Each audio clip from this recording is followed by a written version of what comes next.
విశాఖలోని జీవీఎంసీ గాంధీ విగ్రహం వద్ద విద్యుత్ మీటర్ రీడర్ల ఆందోళన చేపట్టారు.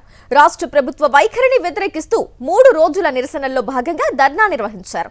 ఎన్నికలకు ముందు స్మార్ట్ మీటర్లు పగలగొట్టమని చెప్పిన కూటమి నేతలు ఇప్పుడు ఎందుకు స్మార్ట్ మీటర్లు పెడుతున్నారని ప్రశ్నించారు. స్మార్ట్ మీటర్ల వలన రీడర్ల ఉపాధి పోతోందని, ప్రత్యామ్నాయ ఉపాధి అవకాశం కల్పిస్తూ ఉద్యోగ భద్రత కల్పించాలని డిమాండ్ చేశారు. రాష్ట్ర ప్రభుత్వం దిగి రాకపోతే అసెంబ్లీ ముట్టడి చేస్తామని హెచ్చరించారు. విద్యుత్ మీటర్ల రీడర్ల ఆందోళనకు సంబంధించి మరింత సమాచారం మా ప్రతినిధి అనిల్ అందిస్తారు.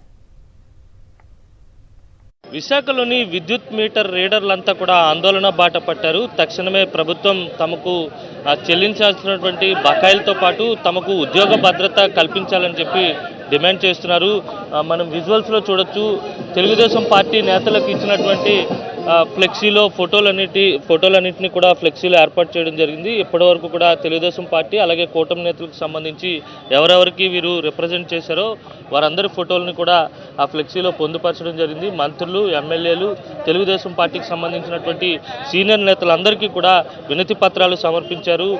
ఎన్నికలకు ముందు ముఖ్యమంత్రి చంద్రబాబుతో పాటు ఉప ముఖ్యమంత్రి పవన్ కళ్యాణ్ కూడా వీరు వినతి పత్రం సమర్పించడం జరిగింది. అయినప్పటికీ కూడా వీరికి ఉద్యోగ భద్రత కల్పించకపోవడంతో ఈరోజు ఆందోళన బాట పట్టారు.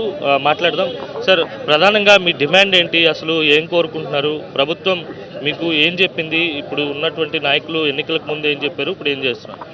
వీరు గత 25 సంవత్సరాలుగా స్పీచ్ రేట్ మీటర్ రీడర్స్గా పనిచేస్తున్నారు. గత 5 ఏళ్లుగా అనేక దఫాలుగా గత ప్రభుత్వానికి ఈ ప్రభుత్వానికి కూడా అనేక సార్లు మెమరాండం ఇవ్వడం అయింది. ఈ లోపల ఒక ప్రమాదం వచ్చి పడింది. ఈ రాష్ట్ర కేంద్ర ప్రభుత్వాలు అవలంబిస్తున్న విధానాల్లో నూతనంగా స్మార్ట్ మీటర్లు తీసుకొస్తున్నారు.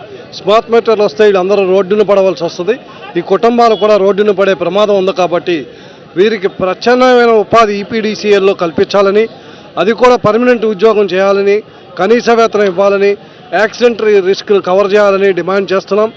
వీరందరూ అర్హత కలిగిన వారు, అందరూ మినిమం 10th క్లాస్ పాస్ అయ్యి ITI, diploma, engineering degree, post graduations చేసిన వారు, అలాగే డ్రైవింగ్ లైసెన్స్ కలిగిన వారు ఉన్నారు. కాబట్టి మేము మీటర్ రీడర్లుగా కొనసాగించలేకపోతే ప్రత్యామ్నాయమైన ఉపాధిని కల్పించి వీరి కుటుంబాలని ఆదుకోమని అనేక దఫాల ఎమ్మెల్యేలకి, ఎంపీలకి, ప్రతినిధులందరికీ మెమరాండం ఇచ్చాం.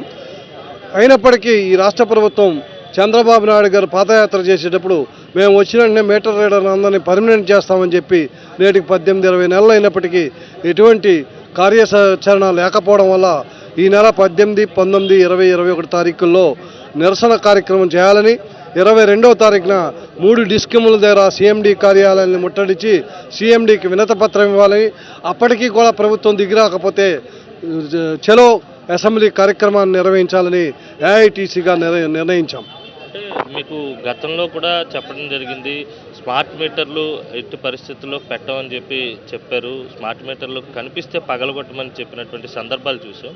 ఇప్పుడు స్మార్ట్ మీటర్లను యుద్ధ ప్రాతిపదికన బిగించేటువంటి ప్రక్రియ చేస్తున్నారు. దానివల్ల విద్యుత్ శాఖలో పనిచేసే ఉద్యోగులు నష్టపోతారు, సామాన్యులకు నష్టం జరిగేటువంటి అవకాశం ఉంటుంది. దానిపై మీరు గత ప్రభుత్వం స్మార్ట్ మీటర్లు బిగిస్తామంటే లోకేష్ బాబు పాదయాత్రలో స్మార్ట్ మీటర్లు పగలగొట్టండి, మీ వెనకాల మేము ఉంటామని చెప్పి, ఇప్పుడు అదే లోకేష్ గారు ప్రభుత్వంలో ఉండి యుద్ధ ప్రాతిపదికమైన మీటర్లను బిగించమని ఆదేశిస్తున్నారు.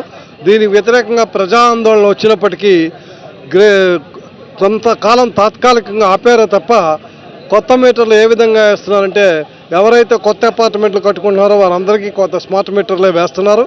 రాను అలాగే వ్యాపార రంగాలకు ఆల్రెడీ ఏదైతే ఫేజ్ 3 ఉందో అవన్నీ స్మార్ట్ మీటర్లు బిగించేశారు. ఇది మొత్తం మీద ప్రత్యామ్నాయ ఉపాధి కల్పించడంతో పాటు వీరందరినీ కూడా ప్రభుత్వ ఉద్యోగులుగా పరిగణించాలి, కనీస వేతనం ఇవ్వాలని చెప్పి డిమాండ్ చేస్తున్నారు. 3 రోజుల పాటు ఆందోళన కొనసాగబోతుంది. ప్రభుత్వం దిగిరాకపోతే చలో అసెంబ్లీ కార్యక్రమాన్ని కూడా నిర్వహించేందుకు ఈ కార్మికులంతా కూడా సిద్ధమవుతున్నారు. వీడియో జర్నలిస్ట్ అప్పలతో కలిసి అనిల్, సాక్షి టీవీ, విశాఖ నుంచి.